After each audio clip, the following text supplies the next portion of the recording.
Le Myers-Briggs Typology Indicator, qu'est-ce que c'est? C'est un indicateur de personnalité créé par Isabel Briggs Myers et Catherine Cook Briggs. Bien sûr, comme pour tous les indicateurs, elles se sont basées de celui de Carl Gustav Jung pour le faire. Mais qu'est-ce qu'une personnalité à proprement parler? J'ai demandé à Dora Correa, une coach de vie en PNL, de me donner son point de vue sur la question. Moi, j'ai analysé des méthodes qu'on utilise de personnalité pour reconnaître les personnalités. Puis une chose que je comprends, bien entendu, ce que je parle, c'est beaucoup de mon point de vue, des choses que j'ai lues, que j'ai appris avec le temps. La personnalité, en fait, c'est ce qui fait qu'une personne, elle est qui elle est aujourd'hui. Alors, ce qui fait de cette personne-là, c'est tout ce qu'elle a vécu. D'ailleurs, par exemple, c'est sûr qu'il y a une partie de nous, quand on naît, il y a déjà une partie qui est innée. Par exemple, ce qu'ils appellent psycho-affectif, la personne, quand un enfant naît, a déjà, en quelque part, des choses qui sont déjà là, comme par exemple le tempérament. Ça fait déjà partie, l'enfant a déjà un certain tempérament. Mais après, les expériences que l'enfant va vivre durant sa vie, bien, il va se créer des croyances qui fait que il va vivre en harmonie avec ces croyances-là, puis ça va être la base de la personnalité. La personnalité se développe en fonction de nos préférences, celles qu'on acquiert durant notre vie. Mais qu'est-ce qu'une préférence? Voici l'exemple le plus courant. Prenez une feuille et écrivez votre nom avec votre main droite. Faites de même avec votre main gauche. Vous êtes capable d'écrire votre nom avec les deux mains, mais votre cerveau crée une préférence pour l'une de ces deux mains-là. Et c'est exactement la même chose qui se passe pour les fonctions. Peu importe celle qui agit en tant que principale, notre cerveau est tout de même capable de développer l'autre, et donc de la préférer. Mais vous vous demandez sûrement, mais qu'est-ce qu'on préfère? Et c'est une très bonne question. Il existe effectivement 8 fonctions différentes et voici lesquelles. L'introvertisme, l'extravertisme, l'observation, l'intuition, la pensée, les sentiments, le jugement et la prospection. Puisement d'énergie. Quand on puise de l'énergie, on se ressource, on se recharge en quelque sorte. Certaines personnes se rechargent dans le confort de chez eux. Ils préfèrent clairement être seuls. Ce sont les introvertis. Souvent, ils vont prendre leur temps pour répondre à une question en y réfléchissant d'abord. Ils vont réfléchir avant d'agir et vont se concentrer sur un projet à la fois. De l'autre côté, on a les extravertis. Ils adorent socialiser, faire des travaux en équipe, etc., etc. Pour répondre à une question, ils vont faire leur cheminement à voix haute. Donc, par exemple, « Non, mais je pense que... En fait, non, c'est... Ouais, fait qu'au final... Et au contraire des introvertis, ce sont des gens qui aiment apprendre la base de plusieurs choses. Attention, il y a toujours des exceptions. Un introverti peut s'extravertir dans une famille nombreuse et le contraire est aussi vrai. Maintenant, la perception du monde. Quelle est votre manière de percevoir le monde? Votre préférence va vous l'apprendre. Il y a en effet le sensoriel ou l'observateur qui va lui plus se concentrer sur les faits. Il aura les 2 pieds sur terre et c'est quelqu'un qui aime la routine. C'est quelqu'un qui se concentre sur le présent et le concret plus que l'abstrait et l'imaginaire. Ce qui fait partie, en fait, des pensées de l'intuitif. L'intuitif porte plus son attention sur les possibilités. C'est quelqu'un de créatif qui fait plus confiance à son instinct. Il aime toutes les nouvelles idées et pense plus au futur. Il va toujours trouver des théories pour tout. Et ces théories sont souvent très frivoles. Prise de décision. Et oui, même dans une prise de décision, notre personnalité entre en jeu. Mais comment? Il y a tout d'abord le penseur. C'est une personne qui pèse beaucoup le pour et le contre, qui va prendre le temps d'analyser et qui va utiliser sa logique avant de prendre une décision. C'est quelqu'un qui croit qu'il est important de dire la vérité même si elle blesse, et il garde toujours un point de vue impersonnel dans ses décisions. De l'autre côté, on a le sentimental qui tient compte de ses valeurs pour se décider. C'est quelqu'un de sensible et porté à l'empathie. Pour lui, faire preuve de tact est plus important que dire la vérité crue. Et il va utiliser plus son cœur pour prendre ses décisions et il garde toujours un point de vue personnel dans celle-ci. Gardez toujours dans la tête que pour les penseurs, les conflits sont normaux puisque c'est ce qui amène à une solution, tandis que ça peut être très angoissant pour le sentimental qui déteste les conflits car il ne veut que l'harmonie. Notre personnalité joue un rôle important dans notre quotidien. La personne ayant pour préférence le jugement sera une personne qui prendra facilement des décisions. Elle aime que tout soit réglé et a besoin de pouvoir maîtriser les événements. Elle est organisée et aime que tout soit structuré. C'est quelqu'un qui fonctionne bien avec les plans, les horaires. Et de l'autre côté, on a ceux qui ont la préférence pour la perception. Eux, ils ont beaucoup plus de difficultés à prendre des décisions. Ils n'aiment pas avoir tout croulé dans le béton et ils aiment que les autres participent. Ce sont souvent ceux qui vont s'égarer le plus et ils sont très flexibles. Ils vont beaucoup improviser. Après avoir écouté les préférences, seriez-vous capable de savoir si vous êtes introverti, extraverti, observateur, intuitif, penseur, sentimental, de préférence jugement ou de préférence perception? Avec ça, vous devriez être capable d'avoir trouvé une personnalité en 4 lettres. Mais bien sûr, si vous préférez, vous pouvez aller sur le site de 16 Personalities ou Personality Hacker. Ici, vous avez 16 Personalities qui vous permet de faire un test. Ce test dure en général une quinzaine de minutes et pendant ces 15 minutes, vous répondez à des questions en allant du plus très d'accord à très pas d'accord. Et au bout d'environ une quinzaine de minutes, vous allez trouver une réponse, donc une personnalité en 4 lettres qui vous correspond le mieux. Maintenant, j'ai fait passer ce test à plusieurs élèves de l'école. Bon, je dis plusieurs, mais bon. Et voici donc les réponses que chacun d'eux m'a données. Bon, je m'appelle Eliade Paty. Mariam Elzeroug. Maëla Doncereau. J'ai 16 ans, puis je suis en secondaire 5 à l'école Joseph-François Perrault. Vous avez des difficultés à vous présenter à d'autres personnes? Oui, un peu, parce que je suis vraiment gênée dans la vie, puis rencontrer des nouvelles personnes, ça me stresse. Petit peu d'accord. Moyennement pas d'accord.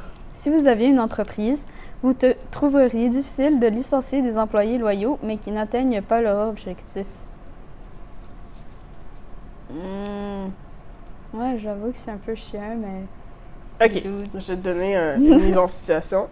T'es en train de... t'es la boss.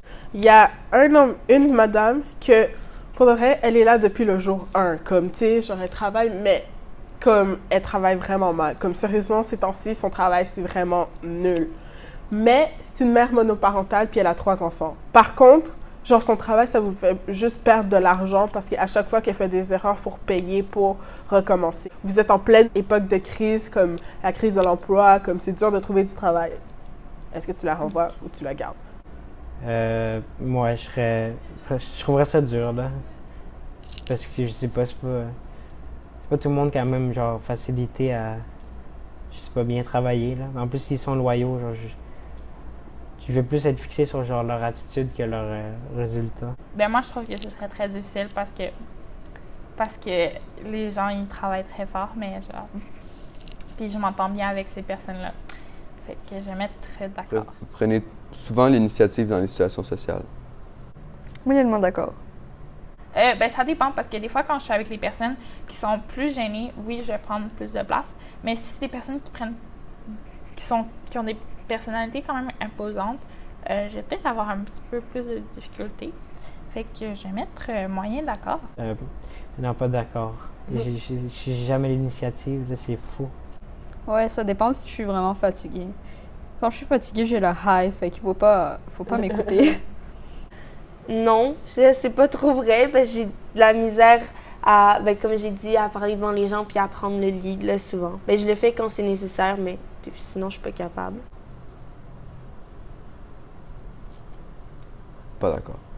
Comme vous avez pu le remarquer, beaucoup de gens avaient une opinion directe sur certaines questions et ces réponses ont un lien direct avec les relations que nous avons avec les autres. Vous êtes-vous déjà retrouvé dans une situation où, pour une raison étrange, vous ne pouviez pas supporter quelqu'un? Il n'y avait aucune raison, seulement vous ne pouviez pas supporter. Mais bien que nous soyons capables de développer les 2 fonctions, comme cité plus tôt, il y a une des 2 qu'on utilise le plus. Et souvent, les personnes qui ont une préférence contraire à la nôtre peuvent nous causer des irritations. Voici donc les causes de friction possibles entre les personnalités dans une mise en contexte. Maintenant, vous allez faire le travail en équipe, mais avant que vous commenciez à faire vos équipes, c'est moi qui les choisis. Non, comment? Donc, ça va être E avec I, N avec S, T avec F, équipé avec T.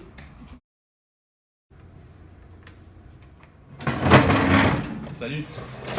C'est pas genre.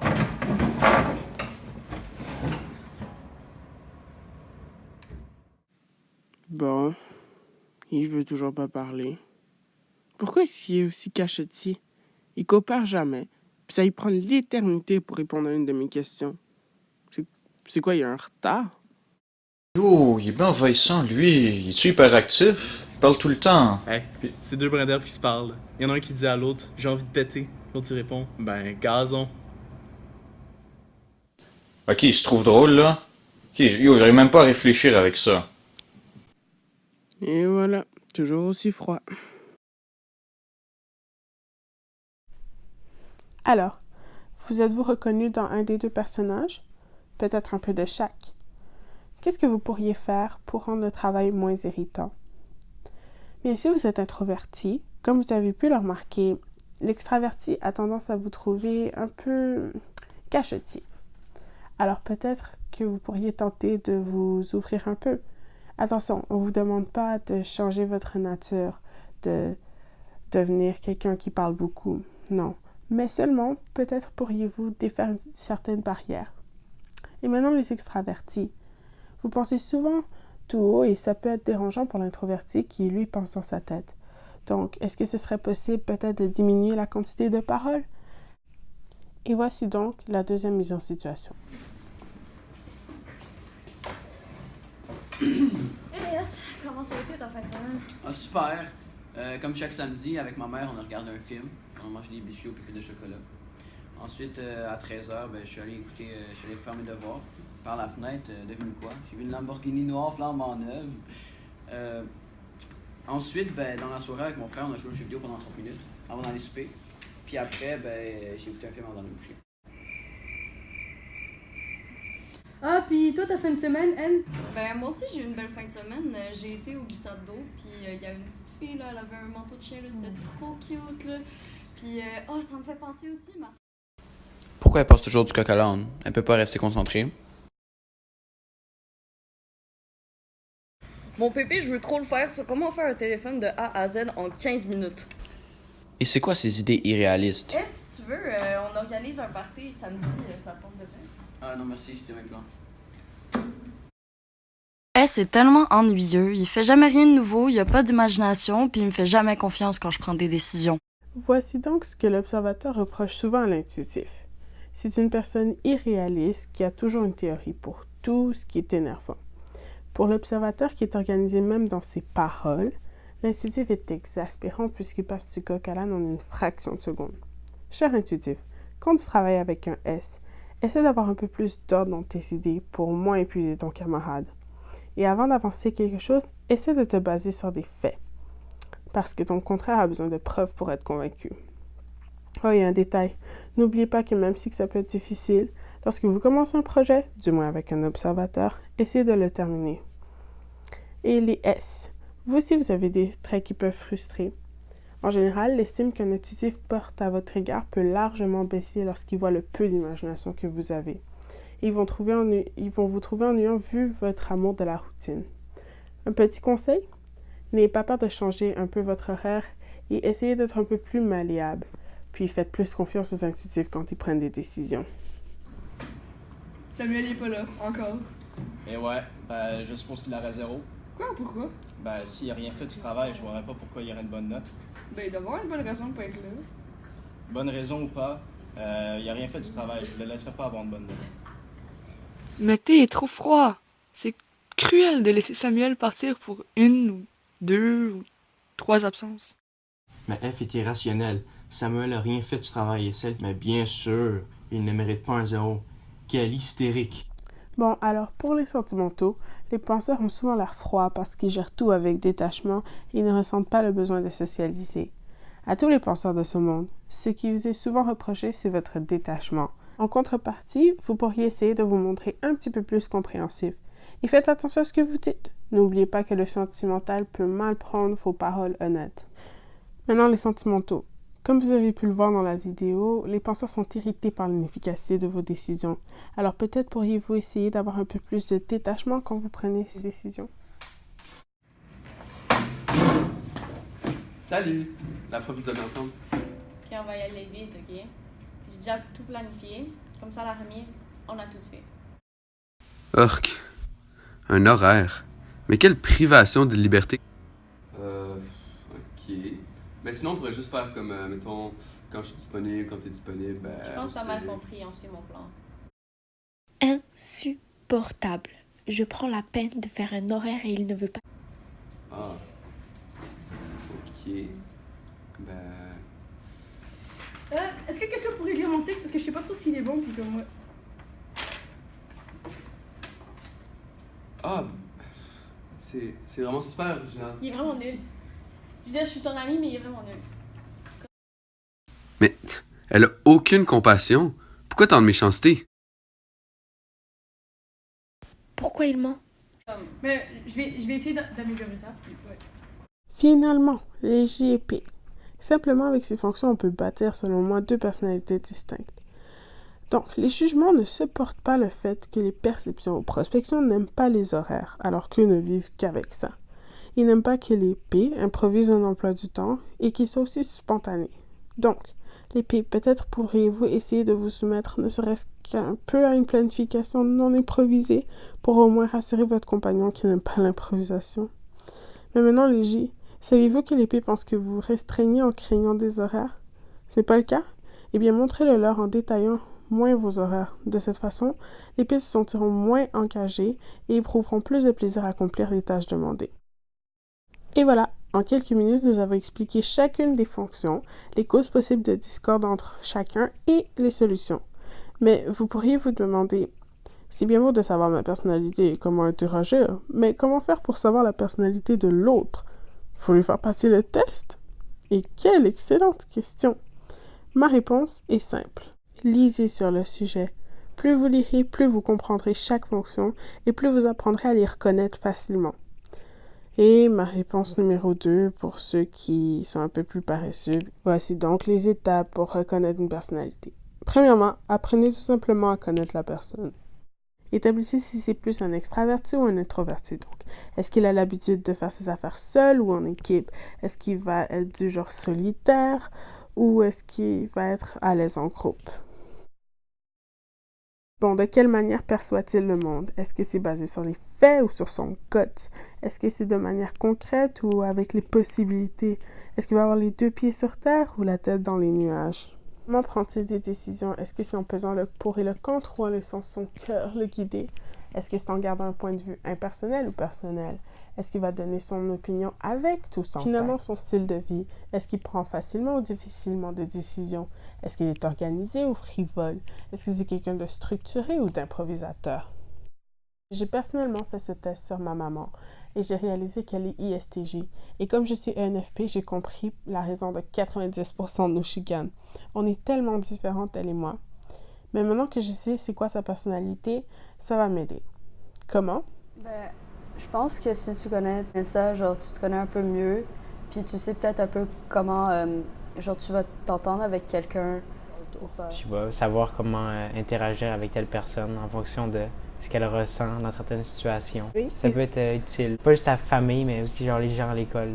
Ben après, on peut mieux interagir avec les autres parce que, admettons, on sait que si cette personne-là est moins organisée, ben on peut l'aider ou lui donner des trucs pour mieux fonctionner. Et ils ont tous raison. Savoir ses forces et ses faiblesses nous permet de nous améliorer et de toujours être une meilleure version de nous-mêmes. Cette meilleure version de nous-mêmes qui nous permet de vivre en société, d'avoir des amis, un environnement de travail agréable et de nous démarquer. Le MBTI est un indicateur de personnalité parmi bien d'autres.